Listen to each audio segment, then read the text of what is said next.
Okay, we're going to go ahead and start. We are looking at the appendicular skeleton today. This is the arms and legs, hands and feet, fingers and toes portion of the skeletal system, and it includes the pelvic girdle and the pectoral girdle, which is the shoulder, and the pelvic girdle is at the hip.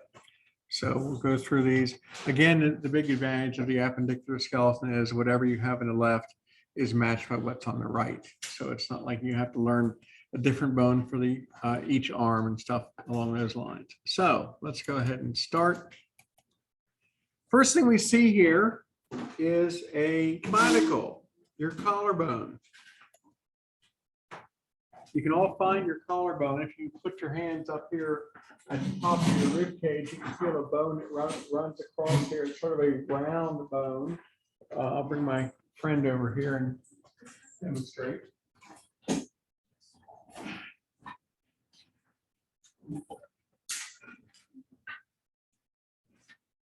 This is the clavicle right here, and you can feel it when you rub across here. We call it our collarbone. It's out there in the front. It's easily broken because it just sort of sticks out. Now, what does the clavicle do for us? Well, it forms sort of like a hinge, if you will, with the shoulder blade at the shoulder. If you look out on the skeleton there, you can see where the clavicle's in the front. Thank you. And it attaches both to the sternum, at the top of the sternum, and also attaches to the shoulder blade or the scapula. Now, the top of the sternum is the manubrium. If you remember, we had on either side of the manubrium, we had clavicular notches. And the clavicular notches are where each clavicle will articulate. And so here's my clavicle right here. And it sets, each clavicle will set in on a clavicular notch like that. And then, because it has a very thick end on the sternum end, it has a flat end. Notice that flat structure. That's what's known as the acromial end. And that's the part that attaches or articulates with the scapula or the shoulder blade. It forms this sort of like a hinge structure. You can see there that now the scapula is sort of blanked out, but on the animation going around, you can see there is sort of it's sort of like a hinge, because one of the things that we have to do is we have to elevate our ribs, and then we have to bring them back down. We have to elevate our ribs to breathe, and so the muscles between the ribs are going to contract, the rib cage rises up, and there's a certain amount of give that takes place right up here with the sternum and the clavicle. You have the clavicle, and it's connected to the shoulder. And so there's, when you take a breath, you can feel that movement going around you. Your ribs rise, you can feel movement at your clavicle, and then it goes down. One of the things that we see in patients with emphysema, we'll get into that maybe too. A person with emphysema has a great deal of difficulty in breathing because their lungs have lost their elasticity, so they work very hard. It's not unusual to see their clavicles, instead of being straight across, pointed down at about a 45-degree angle, almost like a V shape right here, because they're working so hard to get air to come into their lungs. It's very, very common that you would see that. So anyway, this is our clavicle. And you should have, everybody should have it. There should be a clavicle in front of you somewhere. You got a clavicle, little bone like this. Very little bone, so just a clavicle. Yes, you got one right there in your hand. You got a clavicle. That's it. You got clavicle. You got we'll share one. Yeah. We'll share. Or here's one of this. See how it articulates with the scapula. So, And so our clavicle plays a really important role for us there as far as that hinge type relationship goes. Now, the two ends of the clavicle are called the sternal end and the acromial end.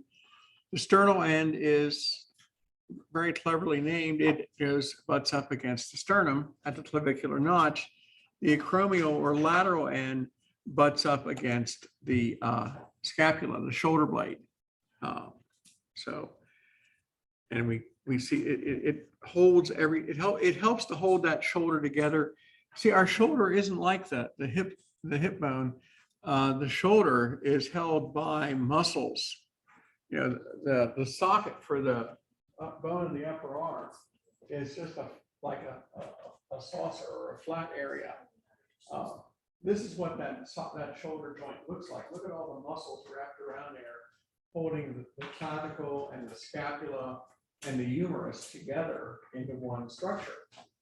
There's nothing there.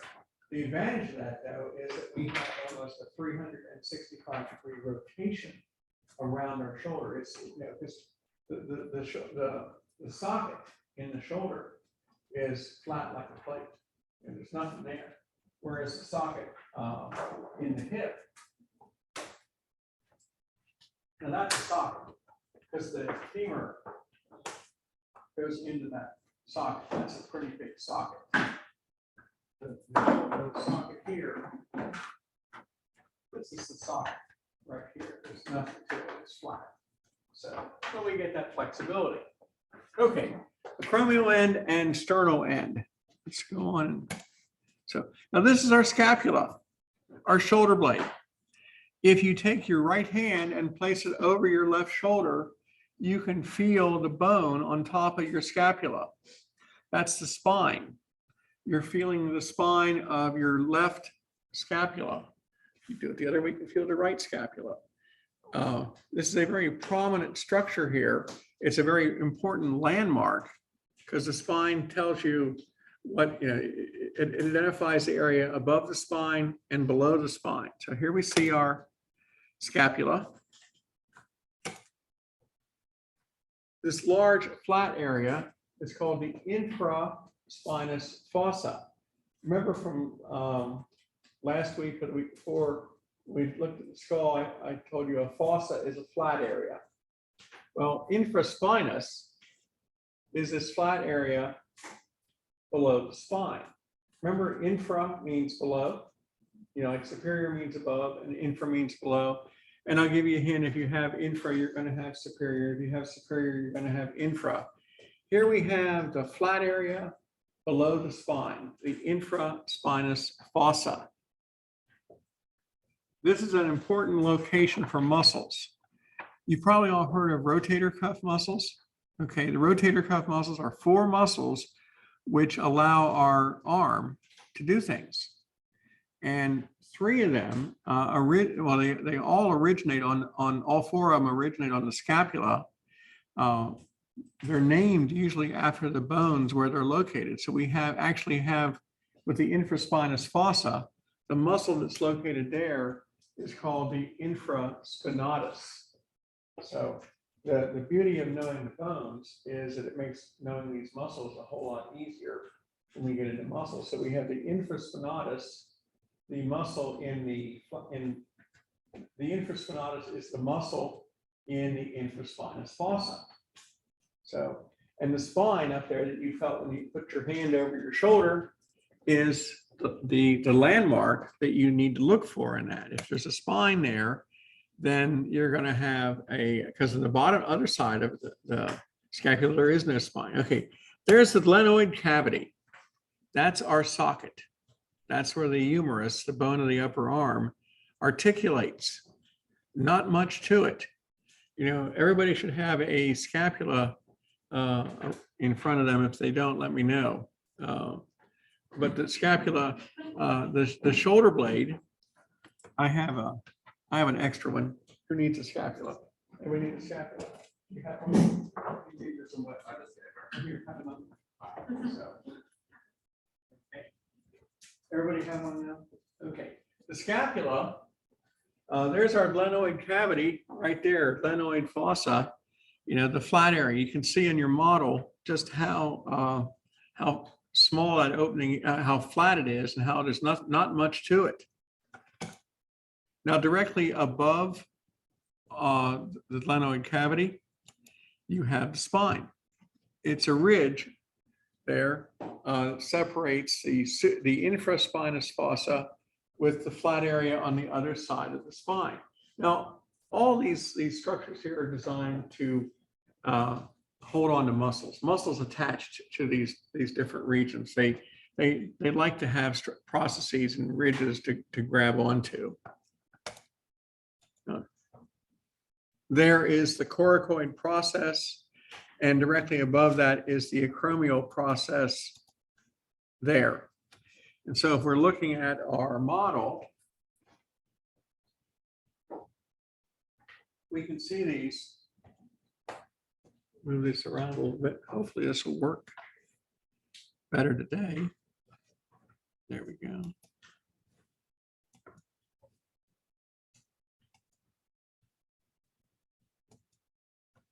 Okay, now let's. Here is our scapula. Right here, this flat area is the glenoid cavity where the humerus articulates. Here's our spine right here, the infraspinous fossa right here. And we have these two processes that you saw on the slide.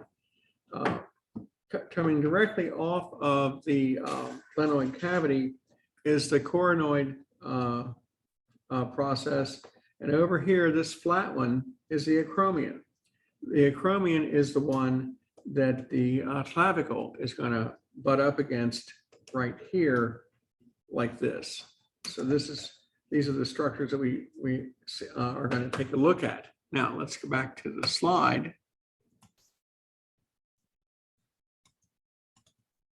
Okay, infraspinous fossa spine. Okay, now this is the vertebral border. Now here we have what's known as the medial, it's on the medial side of the scapula. If you were to take your scapula and place it on your shoulder, on top of your wrist, and remember the glenoid cavity always has to face out. The spine has to be sticking out and the glenoid cavity always has to face out, so it has to go on like this. You can't. It doesn't work if you try it the other way, because then the socket for the arm is in the middle of your back. So, but you put it out like this. So now we can tell which side is which, because the long curved side is what we call the medial border. It's closest to the midline. See how it's closer to the middle of my back? So that's the medial border or the vertebral border, because it's closer to the vertebrae. It's long flat border on the side here. It's the medial border or vertebral border. There's the vertebrae. The other border, the one that's curved at an angle, is the axillary border, because it's closest to the armpit. It's closest to the axilla right there. If you have a medial, you're going to have a lateral. If you're going to have a lateral, you got to have a medial. So we tend not to leave our structures hanging without a counterpart. Okay. Inferior angle, if there's an inferior angle, there's a superior angle, that's up there. Now that's superior border and, okay. Oh, so glenoid cavity. This is one of the important structures. This is where the humerus goes in to articulate. The humerus butts up against the scapula at the glenoid cavity. But it's okay. Mostly you should have a humerus. You can hold up against it. You can see it on this particular model right here. The humerus is articulating at the glenoid cavity. Right in here, you need, that's an ulna. It's okay, you know. Anybody got a spare humerus? Yeah, you got one right there. There we go. Yeah, well, you got the model like this one, yeah. That's right. That's right. The head of the humerus. Yes, just like that. Very good. So pretty soon we'll be saying it's alive. So, but it articulates right there. The head of the humerus fits into the glenoid cavity. That's why it's so important. You know, when someone dislocates their shoulder, you know, what happens is this head of the humerus pops out of these muscles and tendons and is sort of off to the side, and you have to pop it back in. So, but this is the glenoid cavity. There's the acromion setting directly above the glenoid cavity. The acromion, let me show you here. Okay, here is the glenoid cavity on this model is tucked away down in here, right in there. There's the head of the humerus. You can barely see it because of all the muscles and ligaments here. The acromion is this flat area here, and you can see the clavicle coming in and articulating. The coronoid process is right here. That other structure that sticks out along in there.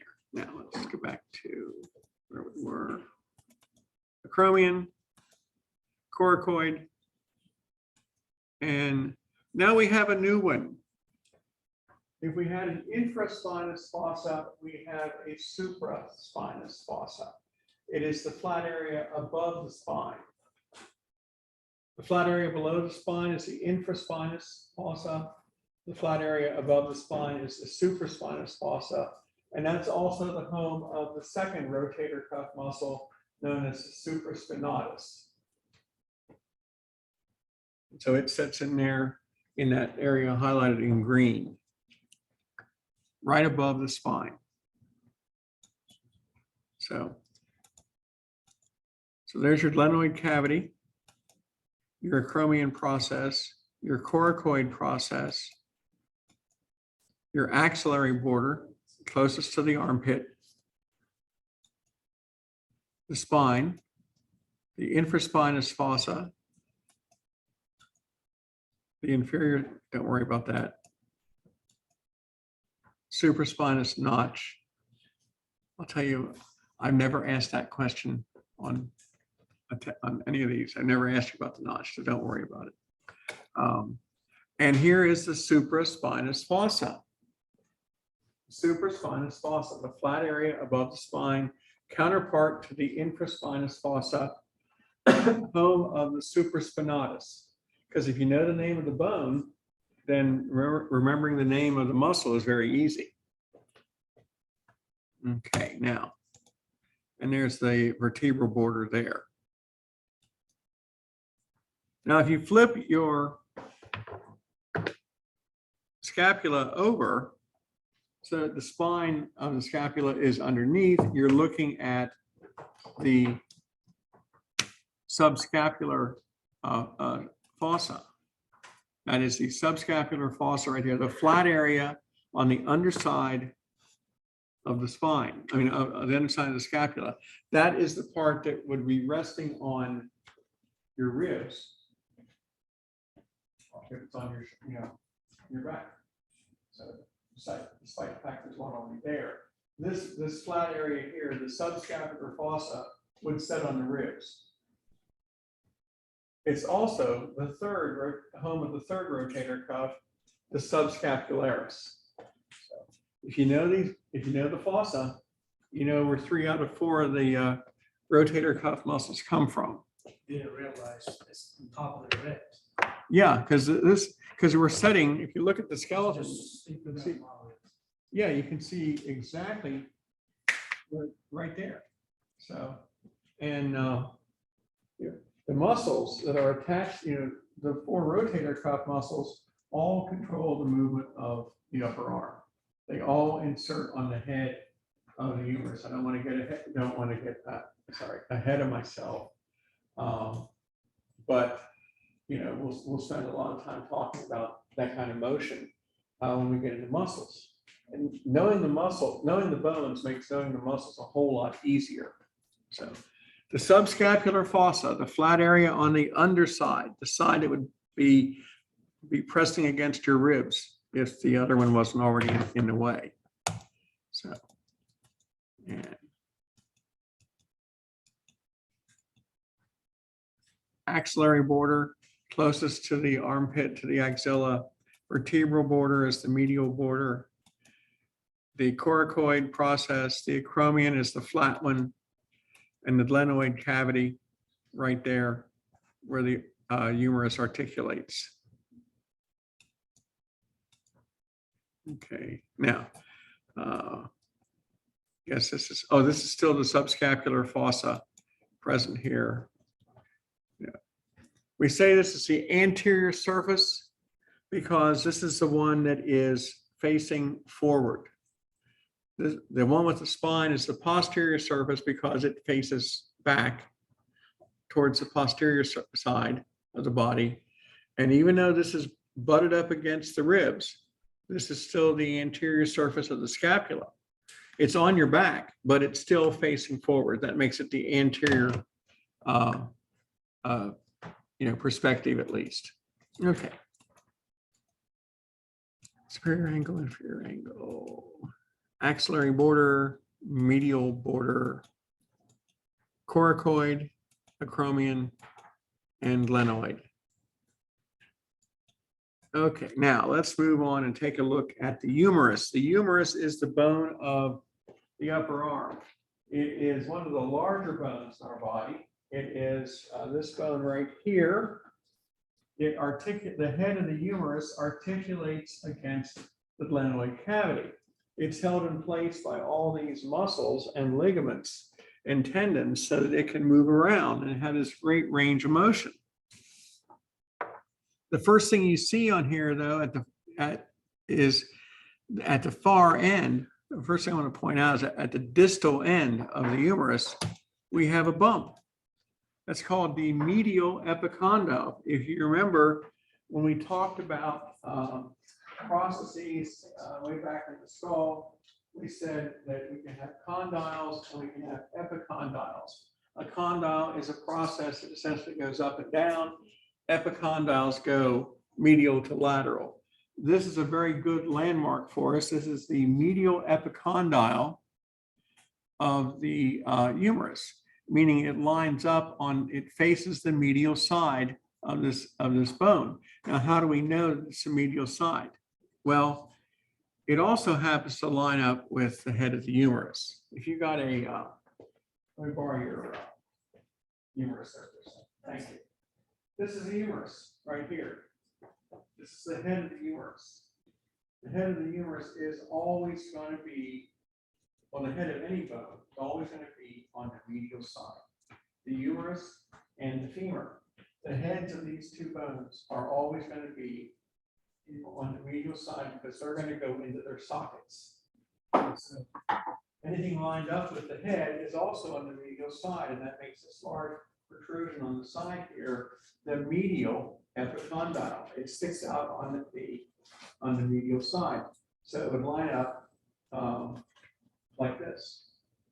So because the head of the humerus goes into the glenoid cavity, and on the medial side of it, and that makes this the medial epicondyle. Here's your humerus back. So you can see that on this little partial structure here. There's a medial epicondyle, and directly below that, there is on the opposite side is the lateral epicondyle. Because if you got a medial epicondyle, you got to have a lateral. Because if you have a medial anything, you got to have a lateral. Between those medial and lateral epicondyles, you have a structure known as the trochlea, and you have one called the capitulum. And look at them close up. Here we have the medial epicondyle right here. A little more light to that. There's the medial epicondyle.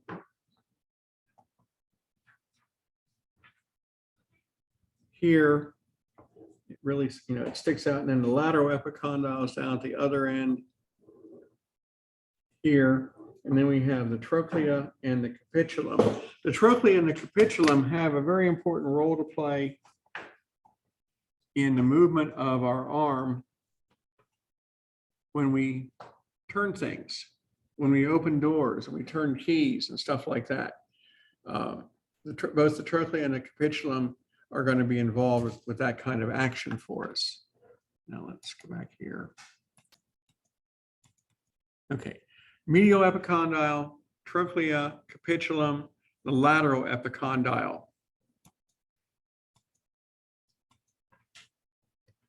Now there's another flat area here called the coronoid fossa, directly behind the trochlea.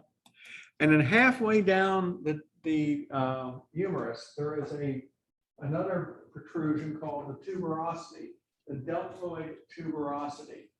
The deltoid tuberosity does not show up well on any of these bones. You know, even though it's a fairly large bump on here, none of our skeleton models have a very good presentation of that. But what the deltoid tuberosity is where the deltoid muscle, you know, the deltoid muscle, the one up here, the one you get injections in, it attaches itself to the middle of the humerus. And so it can pull on the humerus and get it to do things. And that's the deltoid tuberosity. A lot of times we have a projection like that so that our muscles can attach to it. So the deltoid tuberosity is the point of attachment for the deltoid muscle. And I will tell you, it's really hard to find on any of our models. It's not for lack of trying, but our models just aren't that good as far as seeing this kind of bulge. So you sort of have to, if you were to have a sticker on your bone test bone, and it's just sort of laying there, and it's a sticker about 2/3 of the way up the bone before you get to the head of the humerus, and it says, the question says, what is this structure? Doesn't ask what this bone is, but you know, you're supposed to put down deltoid tuberosity, but I've had people put down the humerus, and I give credit for it because it's, you know, it's the humerus. Okay, it's not what I was looking for, but I'll give credit for it. So try to remember that if you're about 2/3 of the way up the humerus, it's probably the deltoid tuberosity. So you can't remember the deltoid tuberosity, just mark it down as the humerus and let it go, and you won't lose points. But I'll swear I didn't say that. So, and I'll erase that from the video too. So, okay. Now we have two large bumps right around the head of the humerus. They're called tubercles.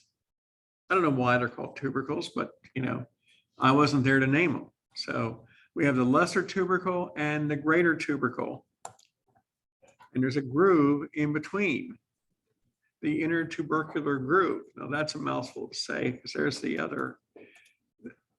head of the humerus there, and down at the bottom is the greater tubercle. These are all points of attachment for muscles. You know, those rotator cuff muscles have to attach somewhere, and they attach on these tubercles, and they attach to the head of the humerus. Now, the lesser tubercle is on the medial side. The greater tubercle is on the lateral side. Anything next to the head or adjacent to the head is always on the medial side. We'll see when we get to the femur, there is a counterpart with a slightly different name on the femur, on the head of the femur. So we have the head, the greater and lesser tubercles, and this groove. The groove allows the passage of blood vessels and nerves to run down the arm, to run down the humerus. Now, if we take our humerus and flip it over, well, there's our greater tubercle, and the lesser tubercle would be right here with the groove in the middle. There is the glenoid cavity, and that white structure is the head of the humerus. So now we flip the humerus over, and we're looking at its posterior surface. We can see a structure known as the olecranon fossa. Now this fossa is important. This fossa allows us to bend our arm at the elbow.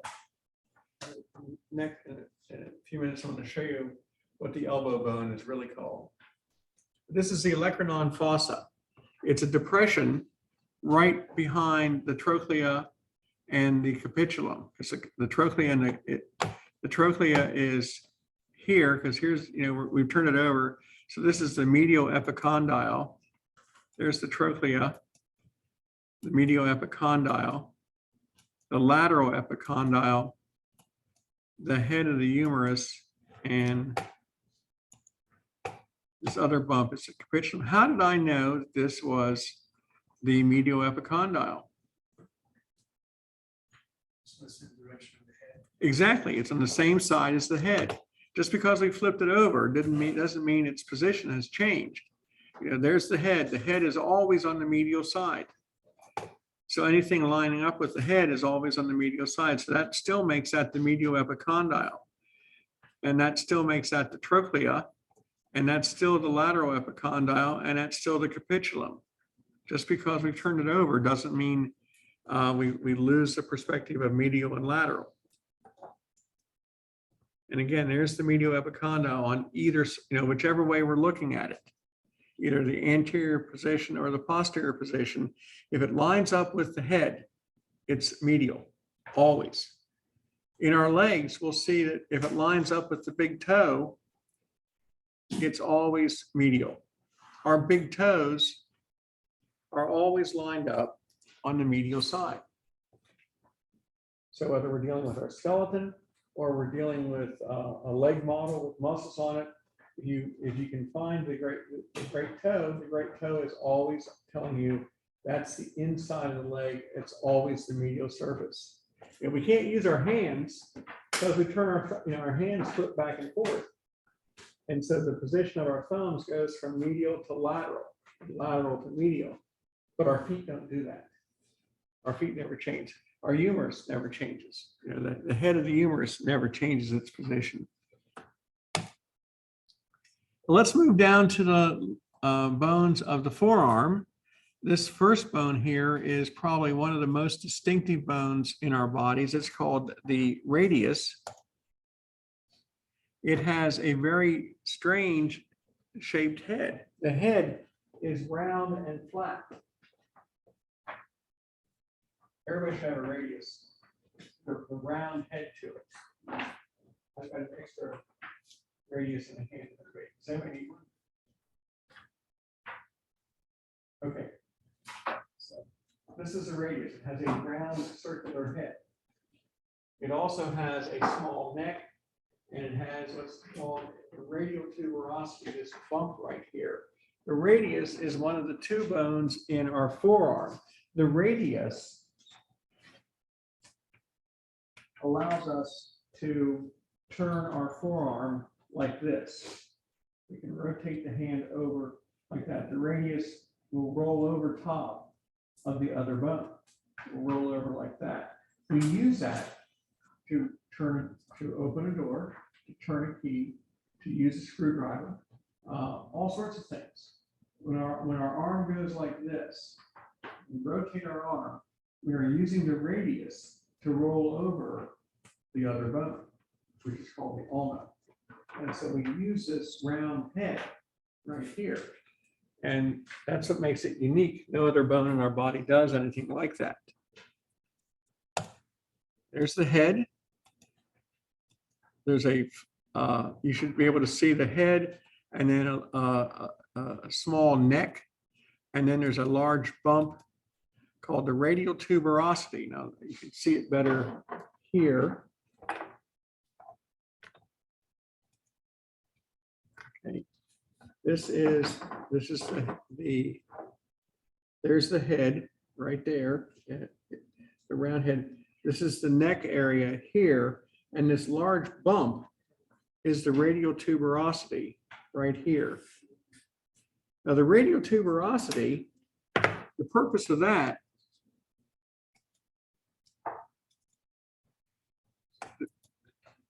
the radial tuberosity is where your biceps muscle is this muscle on top right here.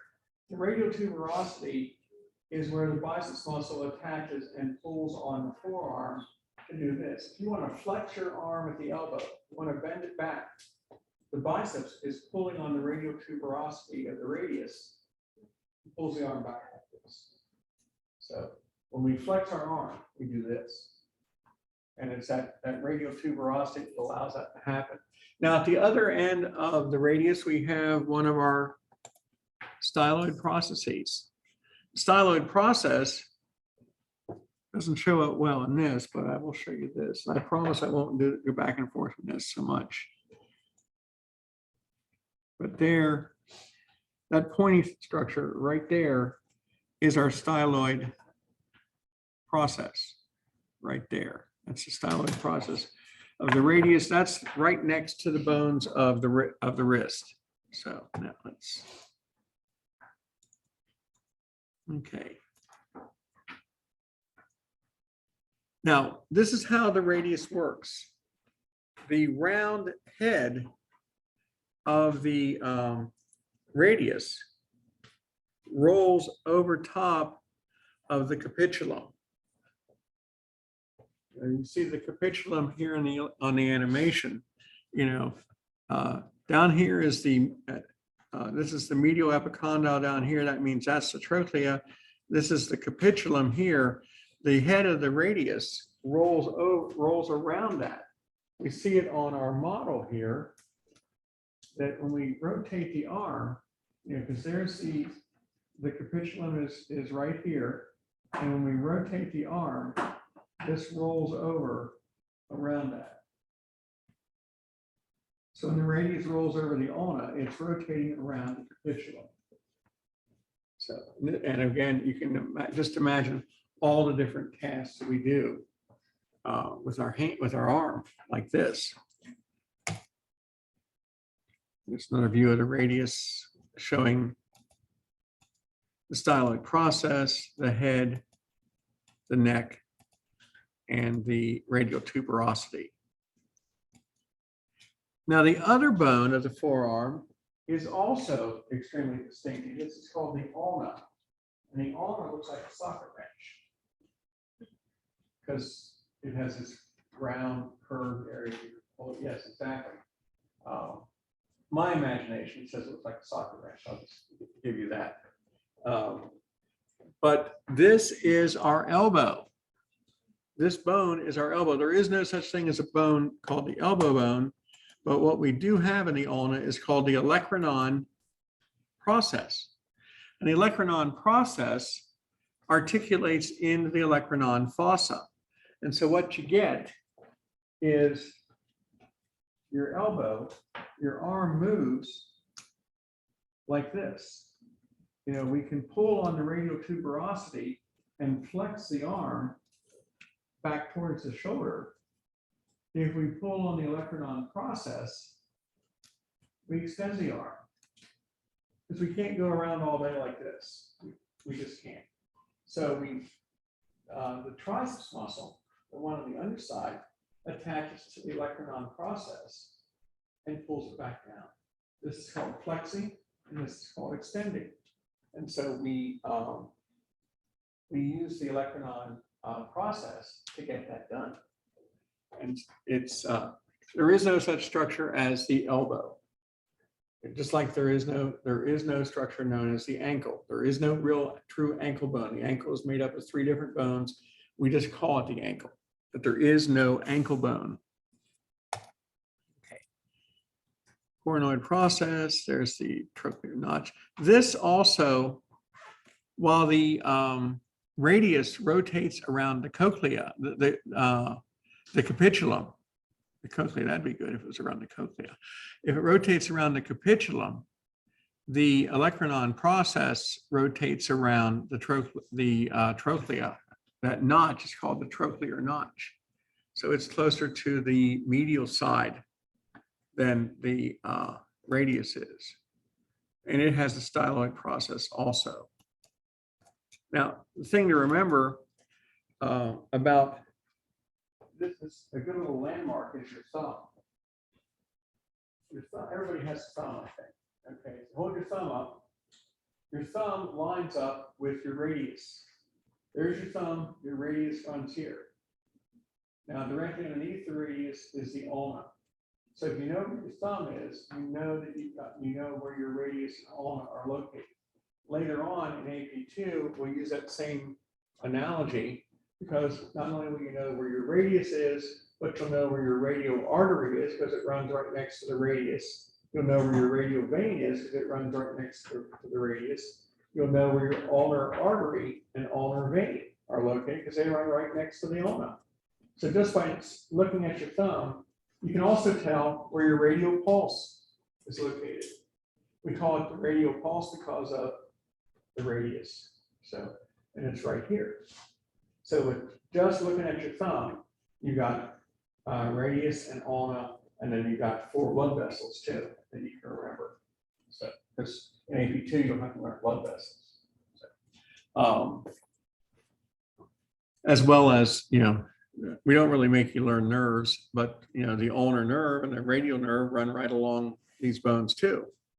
If we get down to the hand, directly below the radius and the ulna, we have 3 sets of bones. We have the what we call the carpal bones. Those are the bones of the wrist. We have the metacarpals, which are the bones of the hand. And then we have the phalanges, which are the fingers. Well, the good news is that the phalanges are also the name of the toes too. So you know phalanges here, you know it for your toes, carpals, metacarpals, and phalanges. And the carpals, there's 8 different bones here. And generally, because they're, if you had those bones laying out individually, it'd be very hard to identify. What I will not ask you to tell me the individual carpal bones. I will tell you their counterpart, the tarsal bones in the foot. They're larger bones and they're more distinctive in their shape too. So all you need to remember is carpals, metacarpals, and phalanges for the hand. And just, you know, because they're the names: trapezium, trapezoid, scaphoid, capitate, hamate, lunate, triquetral, and pisiform. So they all sort of run together after a while. I often wonder why there was a capitate and not a decapitate, but you know, what can I say? Okay. Yeah. So now we can take a look at the bones of the pelvic girdle. We've seen the pelvic, we've seen the pectoral girdle. Now we can take a look at the pelvic girdle or the hip bones. And there's some, you know, first of all, the first thing we'll take a look at here is this is a female pelvis. And the female pelvis consists of 3 separate bones that come together to form the hip bone, and it articulates with the sacrum at the end of the spinal column. So this first large bone that you encounter is called the ilium. It makes up the bulk of the hip bone. And then a landmark for us is the very top of the ilium called the iliac crest. If you take your hand and go press on your side, right about the level, about halfway down your pocket level area there, you're going to feel a bone,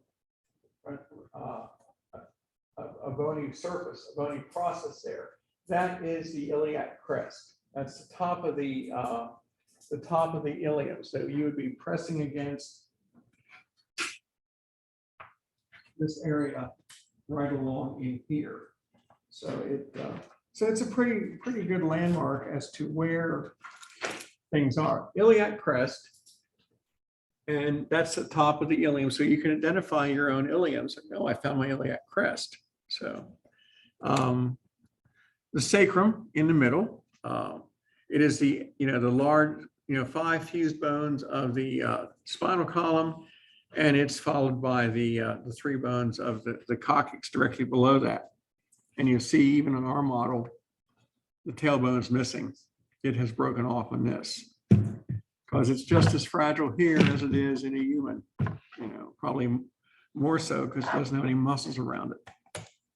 Okay. So in the front we have, if we have the paired iliums, we have the paired pubic bones in the front, highlighted in magenta. And then in light blue, we have the ischium. So these are the 3 bones. The ilium, the ischium, and the pubis make up each side of the hip joint. or the pelvic girdle. Now this structure right here between the sacrum and the ilium is a real sensitive area in older patients.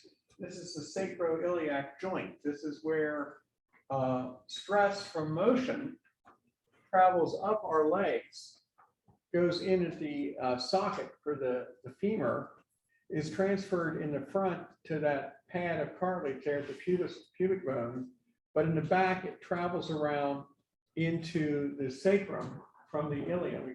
The shock is transferred into the ilium, into the sacrum at the sacroiliac joint, and then up the spinal column where it gets absorbed by these pads of cartilage, where the intervertebral disc, which the label showed up, but the arrow didn't. It will eventually. But those are those big pads of cartilage in there. Now, it usually doesn't hurt for us to walk or run or swim or exercise or work or do all sorts of things, because the shock of motion comes up our legs, transferred here around the back of the pelvic girdle into the sacrum and straight up through these pads, and it gets absorbed. We don't feel it. It doesn't hurt. At least it usually doesn't hurt. But as we age, the sacroiliac joint can become inflamed, depending on the amount of stress we're applying to it. Because our bones get old. As we age, our bones are going to get older, and these joints are going to get older. And there are some things we probably can't do as well when we're older as we could when we were younger. And a very common area of inflammation is going to be at that particular joint. And it's probably very painful. A lot of times you get patients decide that, they haven't been active for a while and they want to start being active again, and they decide to go, instead of starting out slowly, they're going to go full speed, try and get back like they were when they were 20 years younger. And the next day they come in to the clinic or the office complaining of lower back pain because they have inflamed that particular joint. Because it may entirely be possible to get back to a level of activity you had 20 years before, but it's not going to happen overnight. The patient has to work back into it. So that's the sacroiliac joint right there. Very large, because you consider the size of the sacrum and the size of the ilium. You can see in the model just how large that joint is. I'll go ahead and pass this around here. Very prominent structure because it has to deal with the shock of motion. Because it really shouldn't hurt to move. Now that's the cubic symphysis. That's, we talked about the mental symphysis when we started talking about the skull. That's right in here where the two mandibles grew together. And there's no pad of cartilage there, but at one point there were two halves to the mandible. Well, here we have a similar arrangement where we have the two pubic bones coming together, but here we're using that pad of cartilage as the other shock absorber, because the shock of motion spreads both directions. We got to absorb it with something. So we absorb it in the front with the pubic symphysis. And it gets old too. It gets worn. When examining a cadaver, you can often tell the age of the cadaver by the amount of wear and tear present at the pubic symphysis. Okay, this large opening, this is the obturator foramen. It's a hole, it's an opening in the pelvis, in the hip. And what the obturator foramen does for us is it's this large opening right here. There we go. That's the obturator foramen right there. Now, what is that for? Well, we have to have, we have to have the passage of blood vessels and nerves down to our extremities, down our legs. And so the easiest way to have that happen is to go through those openings there. Yeah, that you got it. That's the, there we go. Just like that. Just like that. And then, yes, exactly. Just like that. So tibia is below the femur. So the obturator foramen is the passageway to allow nerves and blood vessels to go back and forth from the spinal column and from the abdominal cavity down into the legs. So it gives it a certain level, not much, but a certain level of protection too. Okay, there's your lumbar vertebrae. Now on the sides of the pelvic girdle, we have two sockets. They're deep sockets. These are the acetabulums. And so like you were doing already, you took the femur and stuck it into the socket. That's exactly how the femur fits into the acetabulum. And so we can see, just like here,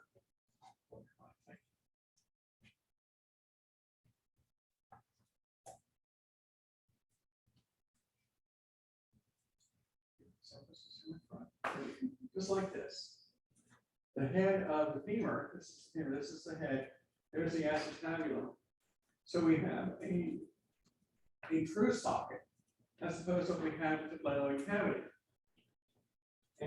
We also find we don't get the flexibility or the range of motion like we had with up here at the shoulder. I mean, yes, we can rotate our arm almost 360 degrees. And there are gymnasts that can probably do this, have a great range of motion. There are lots of people that have a great range of motion at their hip, but it's not a lot of us don't. Whereas nearly all of us can do this. Most of us don't take our leg and rotate it around like that. Our bodies don't like that. So we have less range of motion. We have a much stronger joint because of the head going into the socket in there. Okay, that's okay. Did I tell you all that cracking your knuckles doesn't cause arthritis? Did I tell you that? Anybody ever hear that? Don't crack your knuckles or get arthritis? My parents always told me my fingers would get fat. Yeah. I've never heard that one They before. always told me Yeah, if I they told did it, it would make my It's fingers always bigger. bigger. Oh, no, doesn't do that. So anytime I did it, I thought the next thing I'd wake up with like. There you go. massive Yeah. hands. Okay, And that's strong. a good one. I'll have to add that to my list of stories. So, but no, cracking your knuckles does nothing to your, it does not cause arthritis. It doesn't cause your fingers to get fat overnight. All it's doing is it's relieving the pressure of a little air in the joints. And so it feels good. So it doesn't hurt to do it. So just don't attach my name to that when you're discussing it with somebody else. So, but no, it's not true. It's sort of like, don't sit too close to the TV screen, you'll hurt your eyes. At some point with flat screens, it doesn't matter too much anymore, but I still remember hearing that when I was a kid, so, and I know that my mom used to get all over my son when he was little about sitting too close to the TV, but that's totally bogus also. So, and since I'm doing it, I'll just tell you this, there's also no such thing as being double jointed either. You've heard of being double jointed, right? Okay, you can do strange things with your fingers and your arms and legs. All that is you're extra flexible. But nobody is, well, there might be some anomaly, but nobody is double jointed. So just you have that extra flexible ligaments and tendons that allow you to do things like putting your ankles behind your head, or my son used to be, probably still does. He used to take his fingers, he'd bend down the tip of the finger and leave the rest of it straight. It's like, how are you doing that? And when he was little, he said, well, doesn't everybody do that? I said, no. So, but anyway, so there's no such thing as that either. Okay. Where was I? Acetabulum. It's a true socket. I invented that rabbit hole myself. So, okay. The pubic arch. The pubic arch is the shape of the pelvis. If you take the pelvis and you look at the front of it, this curve is the pubic arch right here. Now, if you look at it like this, you can see this has an inverted, like an inverted bowl. You know, it has a nice general curve to it. If we take a look at the pubic arch on the skeleton, this one has a pubic arch that is shaped like an inverted V. See the V shape right here and here? That's because this is a male skeleton.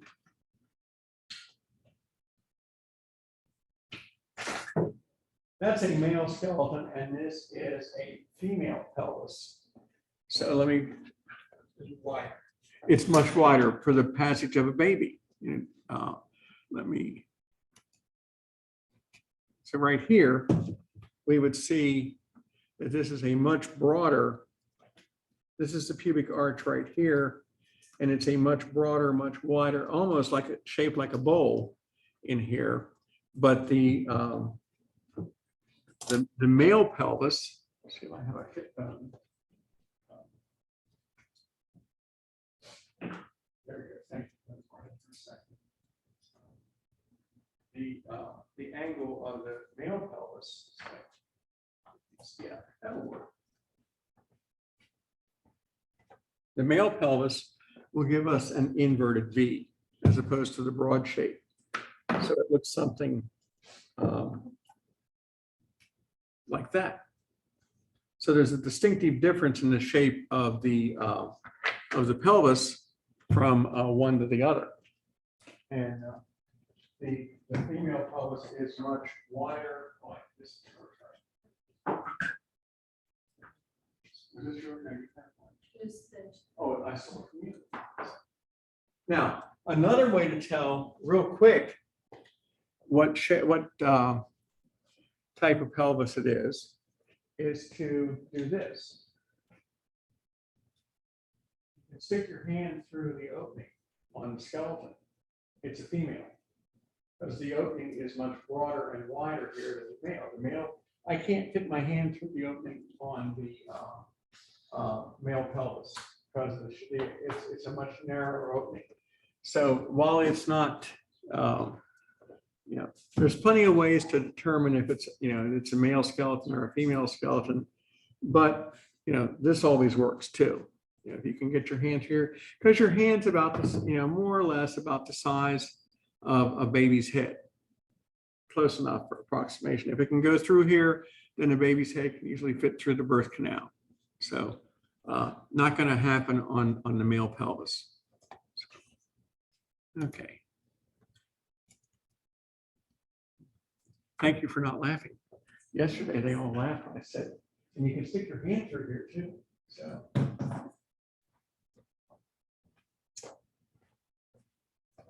Okay, now, so the pubic arch has a different shape.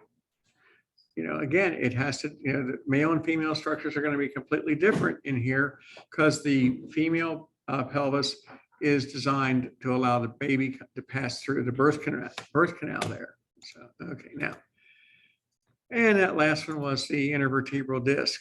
So now we take another look here, female pelvis again, coccyx. True pelvis is the opening measured from the inside of the ilium from one side to the other. The false pelvis is from iliac crest to iliac crest. So if we're looking at determinations, we would look at the size of the true pelvis versus the size of the false pelvis there. And pelvic brim, we're measuring from edge of the brim to the edge of the brim. And there's our pubic arch again. We look at the posterior surface of the pelvic girdle. We can see the sacrum and the coccyx. Here's the ilium. There's the ischium. There's the pubis. The pubic symphysis is in the middle. There's the pubic arch. There's the coccyx. Iliac crest is up at the top. This is the ischial spine. It's just a landmark on there. Now this one, this structure here shows you that the acetabulum is really it takes all three bones to make the acetabulum, and it takes two bones to make the obturator foramen.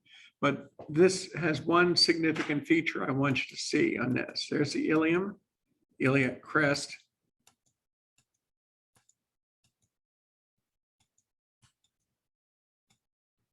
There is the acetabulum made up of the ilium, the ischium, and the pubis. There's the pubis. There's the obturator foramen. There's the ischium, ischial tuberosity. And now we move up here, and this notch is called the greater sciatic notch. The greater sciatic notch is where the sciatic nerve comes down from the pelvic region, coming off of the spinal cord, and it goes down behind your hip, runs down behind your knee, and ends up at the great toe. And it's about, when it's going through the backside of your butt, it's about the size of your thumb. It's big, big nerve, made up of lots and lots of nerves. Sciatic nerve is that nerve that has the longest nerve cells in the body, 3 or 4 feet long. The sciatic nerve is why when you get an injection in your hip, you don't get it straight in your butt, you get it off to the side. Because the sciatic nerve runs down from here, runs right through the middle, or more or less, of the gluteus maximus, and then down to the knee, down to the great toe. When the sciatic nerve is inflamed, it can cause pain anywhere up and down that nerve. It's called sciatica. It's a common problem in older people, particularly older people that don't spend a lot of time, that are not active, particularly people that sit for a long period of time. The pressure on their hip right here causes inflammation of the sciatic nerve. Anything that's in like the back pockets can put, and you're sitting on it for a long period of time, can cause pressure on the sciatic nerve and cause inflammation. And it can cause pain in the hip. It can cause pain and weakness in the knee. I've known people with sciatica, they go to stand up and their leg buckles because of the pain involved here, or the loss of sensation, or their foot hurts, or their big toe hurts, because the inflammation can show up anywhere on here. It commonly occurs in males who sit all day with their something like their phone or their wallet in their either pocket, pressing against their hip, pressing against their sciatic nerve. It takes years to cause that inflammation, but it's an ongoing thing with that. So it's something that you have to pay. Your patient comes in and complaining of pain in their hip, pain in their knee, or pain in their foot. Don't discount right away that it's not the sciatic nerve, it's inflamed. And it is extremely painful for people. People with sciatica often complain of difficulty sleeping, because if you're a side sleeper, whatever side you're sleeping on you're gonna hit the side with the sciatic inflammation, and it's gonna wake your patient up. And so it's very uncomfortable for your, But the reason we mention this is also, you don't get injections in your hip, you get them off to the side, because if you inject directly into the hip, you have a pretty good chance of hitting that nerve when you're giving an injection. And when you learn how to do injections, you're taught to generally go in on the gluteus medius over on the side, right about, if you find the iliac crest and come back about 2 fingers width, right in there is your gluteus medius. You can give your injection there, and you're not going to hit that nerve. Because if you hit that nerve in your patient, it's going to be a whole new world of hurt for them, and probably for you too. So, because they're going to make you feel really uncomfortable for doing that. Now, I don't know if they will or not, but it will hurt. So, anyway, and then there's a lesser sciatic notch because there's another branch of the nerve. So you've got 2 targets there if you're really if you're really looking to stick it. So, okay. So many things to watch out for. This is the femur. This is the largest bone in our bodies right here. And the femur, there's the head of the femur right there. And there is the neck of the femur. The neck of the femur is where most people break their hip. Osteoporosis goes after the neck of the femur. And we have two types of bone. We have spongy bone and compact bone. Compact bone is very thick, solid bone. Spongy bone is lightweight, but designed to deal with stresses. So we have lots of both in our hip bone. The spongy bone allows us to move and turn and run, go up and down stairs, and ride bicycles and do whatever, play sports, and allow the stresses to be spread out in the femur. But that's also the bone that osteoporosis likes to dissolve away. And what will happen is that a patient with osteoporosis will have the spongy bone be dissolved, and all that you'll have left is an outer covering, an outer shell of compact bone. It's like having just like a thin, like a hollow chocolate, whatever. And when you break that shell, then whatever, like a hollow chocolate pumpkin coming up for Halloween or whatever, you break that shell, it's gone. The same thing happens to the neck of the femur. It breaks, and all it takes is a little bit of stress. So grandma's washing dishes or cooking something, and she sneezes, and her hip breaks. Or she turns suddenly, and her hip breaks. She coughs, or she rolls over, and her hip breaks. She's not really broken her hip, she's broken the neck of the femur. And I'm not picking on grandma, but osteoporosis usually affects postmenopausal females much more often than older males. The lack of estrogen in your postmenopausal female causes your bones your estrogen is what helps drive your bones to make more bone cells. When that goes away at menopause, there's nothing to replace it, or there's very little to replace it. And so the breakdown of bones will be faster in some people than others. And so if they've developed osteoporosis, which is simply, osteoporosis is simply the breakdown of bone is faster than it's built up. So grandma has a weak hip and she doesn't know it. She sneezes and it breaks the neck of the femur. So now, the 40 years ago, that was pretty much going to be it for grandma, because grandma would go into the hospital and they would do surgery, and they would they would repair the bone, they'd splint the bone, they might put some screws into the hip and a bunch of bone chips of living bone so it would grow back, and then they'd put her in a body cast and put her in a hospital bed, and in about 2 weeks she'd be dead from pneumonia. Not everybody. I mean, some people survive, but the mortality rate from pneumonia was very high with these kind of fractures, because you had an elderly patient who had just been through a lot of trauma and the trauma of the surgery, and she's flat on her back, and all she has to do is aspirate some bacteria into her lungs, and she'll develop pneumonia, and then that'll kill her. Well, now we don't do it that way. Grandma breaks her hip, we take that broken hip, we cut the top of the femur off, like right about here, put in an artificial hip and an artificial socket, and next thing you know, we got grandma up and around in 2 or 3 days. She's up with a walker in 3 days, she's walking with a cane in a week, she's on her own in 2 weeks. And she's not dead, but she has mobility. She can move around again. So conventional wisdom 40 years ago was the best we could do. Now for hip replacements, we don't have to worry about that.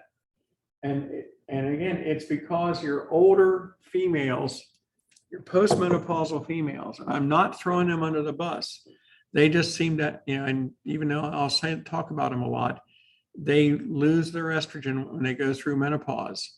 And that's what's driving their bone production. Now, not every older woman is going to have osteoporosis. Depends on their lifestyle and diet pre-menopause. Depends on how much calcium did they take in their diet on a routine basis, how much did they exercise, how did they live? So because there's lots of women in their well into their 80s that have no osteoporosis going on. Is that the reason they use like cadavers for older people and not younger kids, like younger adults? Like when I had knee surgery, I tore my ACL. Mm-hmm. Took BIOL, part of my tail end, part of my tibia thing, Mm-hmm. and they made a new ACL. Okay. They told me they were like, if you were older, if you were in your 50s, he's like, we would just use a cadaver. But he said, we're using part of you because you're going to be active. You're only 16. They're like, probably 16 at the time. Mhm. So you're going to be active. He was like, but if you're older, we would use. So we wouldn't use like your own. Right, because if you were older, use a cadaver. The parts are there. You don't. It's less traumatic surgery to take a cadaver part and put it intact. And it's still going to. An older patient, you have a cadaver, and you're using the cadaver is 60 years old or 50 years old. You're still going to get 20 or 30 years out of it, maybe, hopefully. And depending on the age of your patient, that may be all they need. Yeah. So it just depends. But yeah, because see, a younger patient can easily grow those parts back. That's what he said. He said that. He said it'll come back to you in no time. He's like, you're only 16 years old. Right. Granted, as if I was older, he was like, Right. my body wouldn't. I mean, it's not unusual to shave off bone and then pack that into the site of an injury because there's living bone cells in that bone, and they'll grow back and they'll fill in that where the damage is. That's very common. So, because we all tend to forget that our skeletons are living. They are living structures filled with live cells. Because all we see are the models, but they really are alive. 40% of all of the skeleton is living cells. The rest of it is the calcium and phosphorus. So anyway, that's what happens when we have osteoporosis. We'll talk a lot about that in lecture, and I'll have some more examples there too. But it generally is not a hip fracture. It is a fracture of the neck of the femur. Okay. Now, instead of a tubercle, we have a greater and lesser trochanter. Again, points of attachment for muscles. We have an intertrochanteric line. Instead of a groove, we have a line. And on the other side, we have an intertrochanteric crest. If you thought intertubercular line was hard to say, try and say intertrochanteric line fast.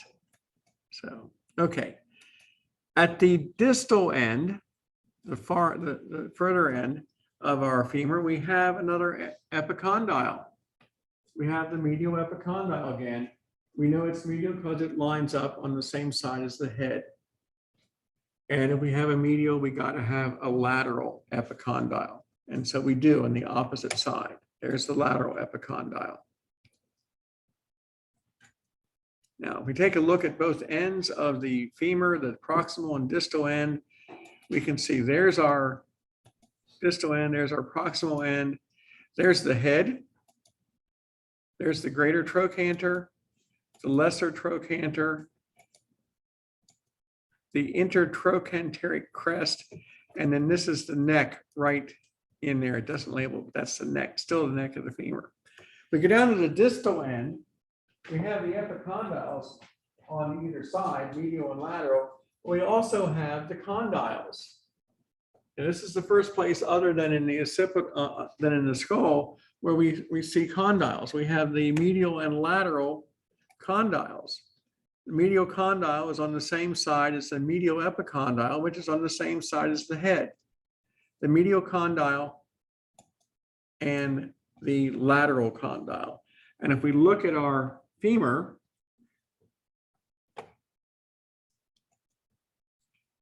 this is our femur right here. This is there's the head. There's the neck where the fractures take place.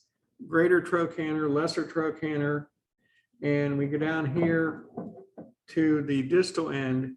We can see this is the medial condyle. Here it is a raised portion right there. That's the medial condyle.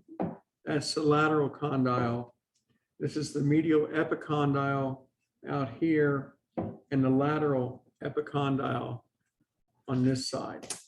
So the head of the femur is so large, we get both condyles and epicondyles. Medial and lateral condyles. And those things, the condyles are going to sit on the pad, the meniscus, the pads of cartilage that sit on top of our tibia. This is our tibia right there. And these brown pads are the pads of cartilage that the condyles are going to sit onto. So we don't want to have any friction.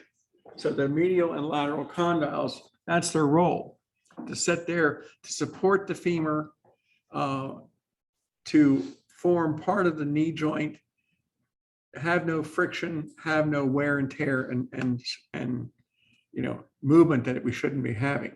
So, okay, now here we see the tibia and the femur and the patella, the fibula, and the tibia. Now the knee joint is probably the most complicated joint in the whole body. The knee joint consists of the tibia and the femur and the patella and the fibula. The fibula, which is the most useless bone in our bodies, really, it has very little to do. It does have a little bit of play at the knee joint also. The fibula doesn't do anything. It's not load bearing.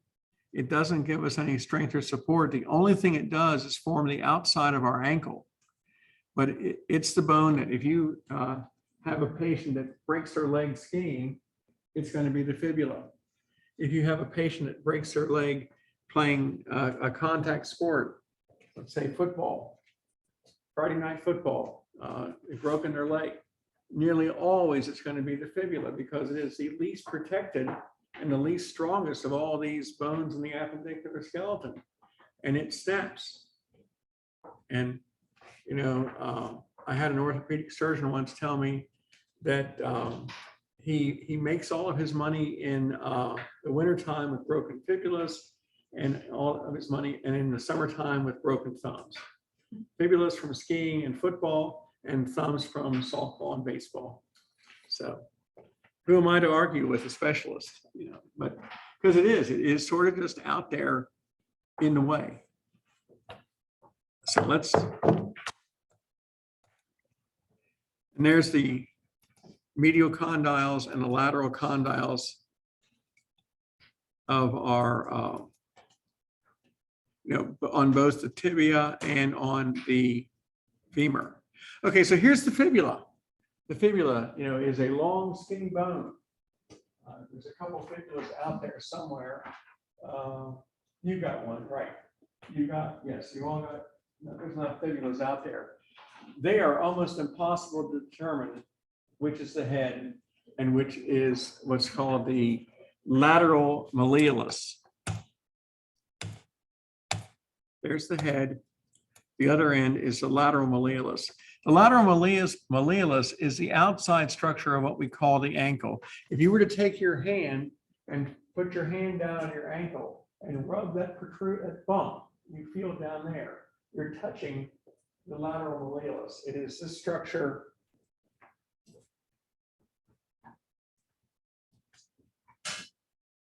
right here. That's what you would be rubbing if you were rubbing your ankle on the outside of the ankle. That's the lateral malleolus. That is the end of the fibula. Because remember, there is no ankle bone. Our ankle structure is made up of the fibula, the tibia, and the talus bone of the foot. You have three together.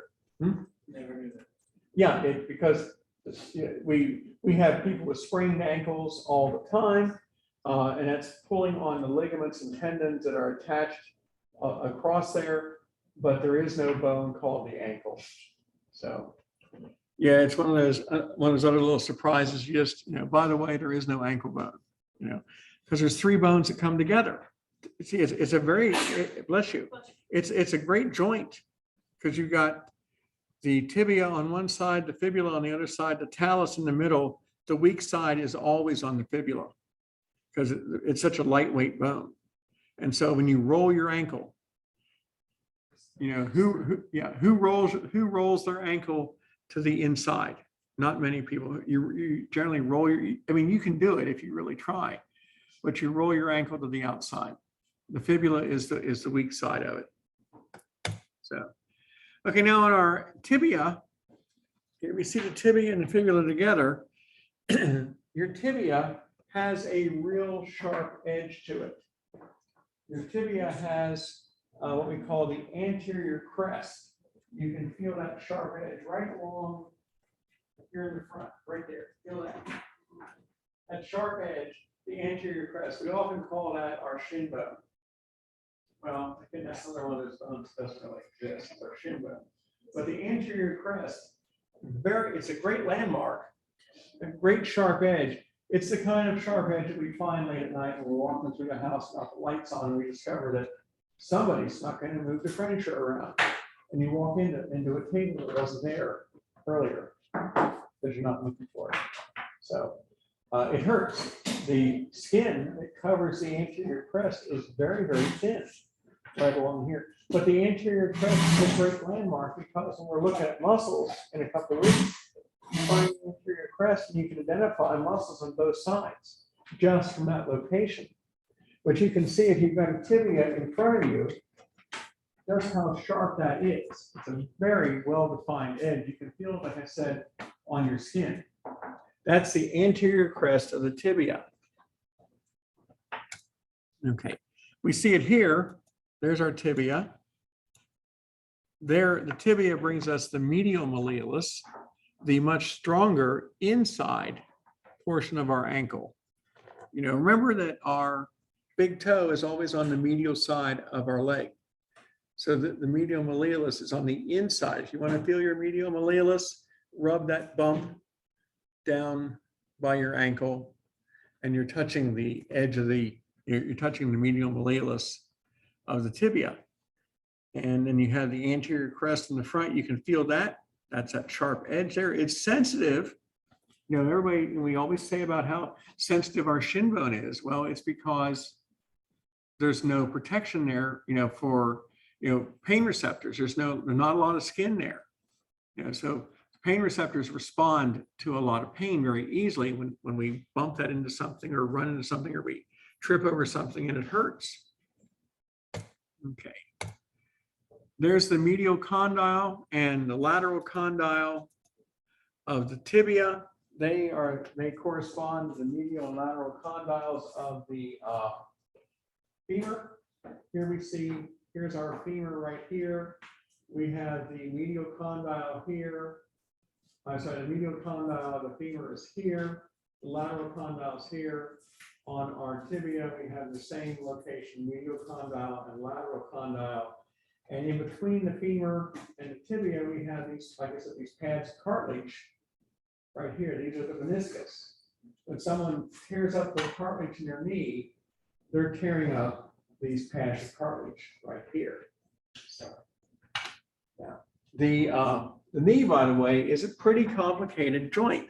The bone of the that we refer to the knee is the patella. This is our patella. Right here, you got one. Yours is even labeled. So who has? Everybody have a patella? You got a patella. You got a patella. You got a patella. You share on.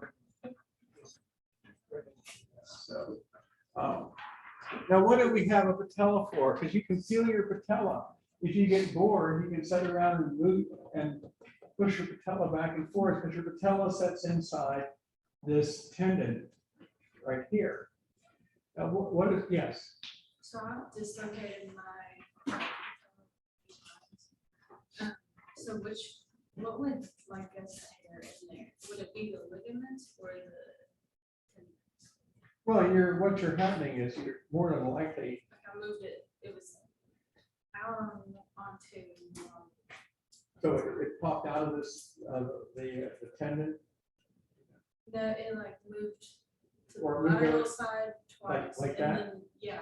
And Okay. then the medial side once, but I Okay, didn't like- understand why I could So, do that when I. well, what, do you know what caused it? Oh, yeah, I was, there's only like one way that you can pop your kneecap, your patella out. And that's if you're having pressure on like the inside of your leg and going like down. Mhm. And so it puts strain on that right there and moves it Mhm. out. So it was in dance, like first time, and then like sports training, and then tennis. So it just kept doing it, Okay, and all from the same movement. yeah, well, and that makes sense. One, what the thing about dislocations are, once it happens, it's always weaker than it was before. So, and like someone who dislocates their shoulder, will eventually, if it keeps happening, will get to the point where they just pop it back in themselves. So, Yeah, I just had to pop it back in. Mhm. It wasn't one of the ones where it went really far out. It was like where you could definitely pop it back in. okay. Well, what happens is, this is the joint. Here it is. The patella isn't really doing a whole lot for us. What the patella is doing is in the tendon is to help make sure we don't have a lot of friction. You notice that this tendon, it's more important for this tendon to be holding the femur to the tibia, because we only have 3 places where they attach. We have a tendon in the front, from femur to tibia. We have a tendon on the side, from femur to tibia, and we have a little itty bitty one here from fibula to femur, holding that joint together. And so to make sure we don't get any friction of this particular tendon rubbing against the bone, the patella sets in there and sort of lifts it up. So it's a very complicated joint, and I never heard about that happening. But again, it would be very easy to simply slide that tendon out of the way and pop it back. They said it stretched like something that was on the medial side, like that was attached to the patella as well. They said it like stretched that out, and the only way I could like fix it without having surgery was to just like, build up my quads. Mhm. The only thing. Okay. I've never heard of that one either, but I appreciate you sharing. That's good. Yeah, our knees it's a very complicated joint. Generally, we try not to do things to it. Our knees are not designed to go backwards. And what do we do? A lot of times we push them backwards. Knees don't like that. They don't like going side to side. They have very limited range of motion. Now, they are protected to a certain level, but it's easy to go past that range. Yeah. What has here recently, well, I guess while I was in high school, like ACL and meniscus tears became more of a known thing than they have been. Why do you think that's been, especially in like kids that play sports?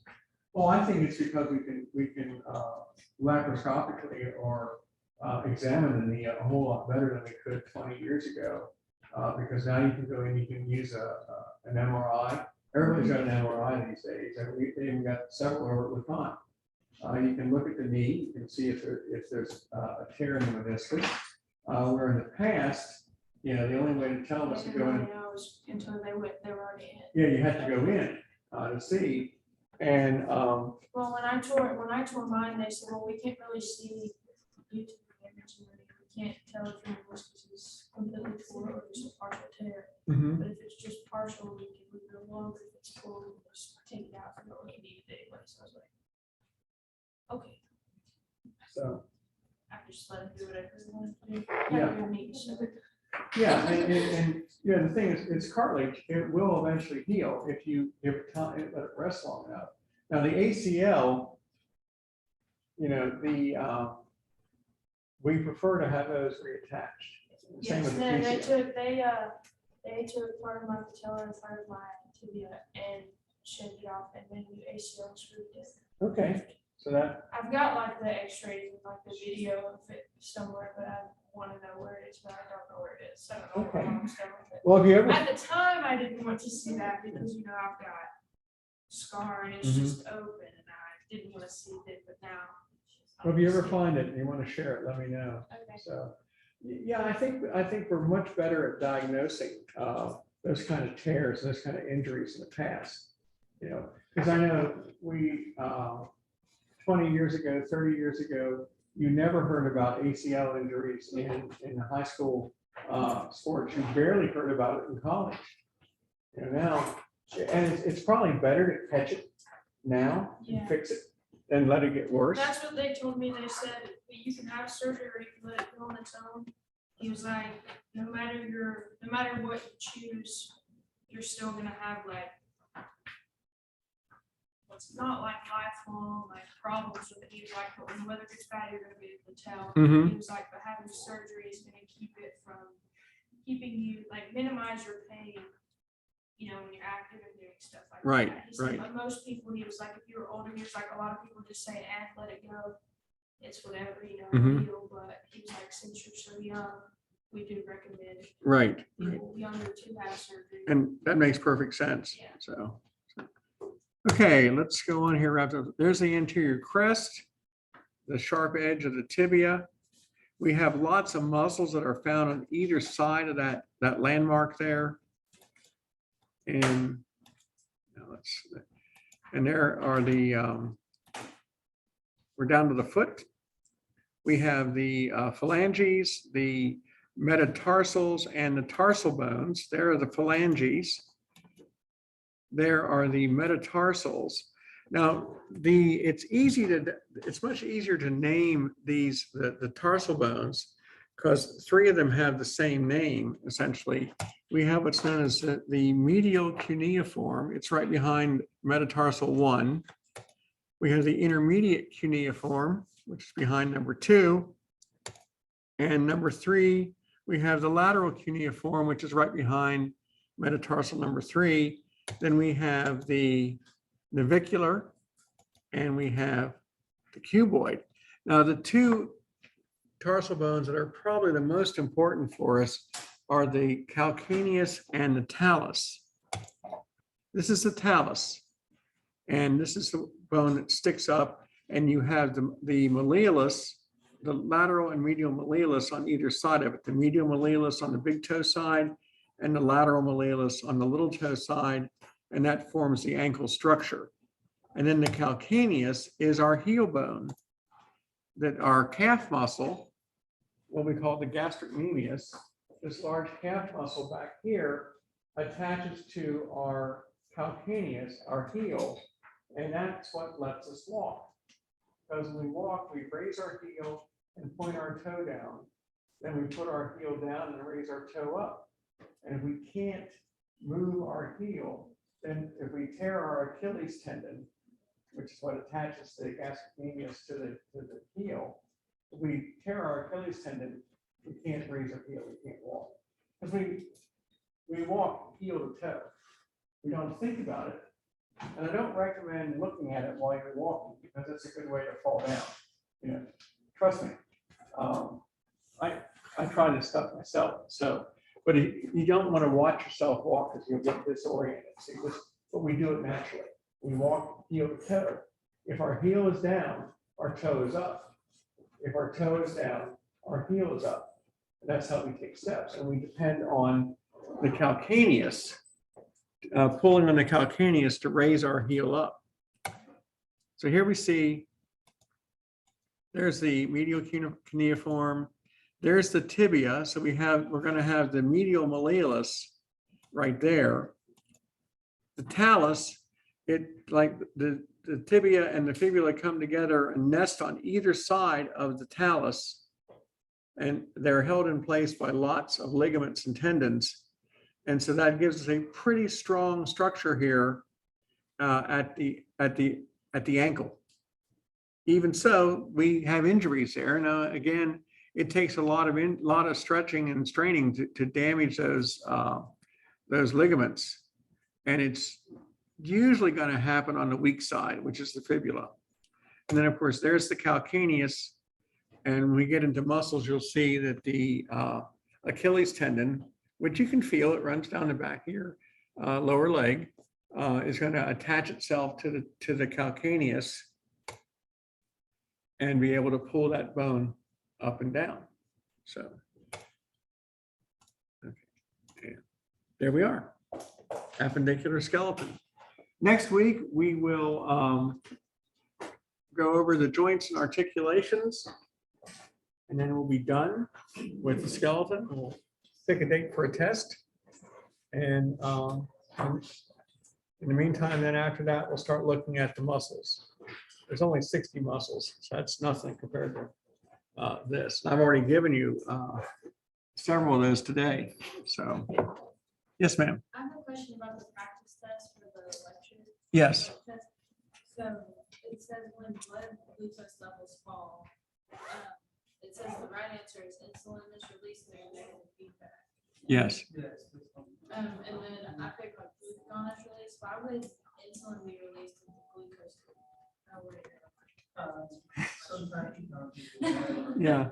It said glucose level is small, so I thought that meant that you would need. Well, okay. If glucose levels rise, it releases insulin. If glucose levels drop, it releases glucagon.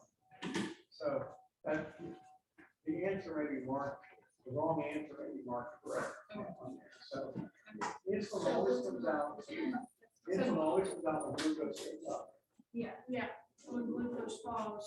Then we release glucagon. Okay, so it is. Yeah. E-learn has a nasty habit of no matter what you put in, every now and then they'll change it.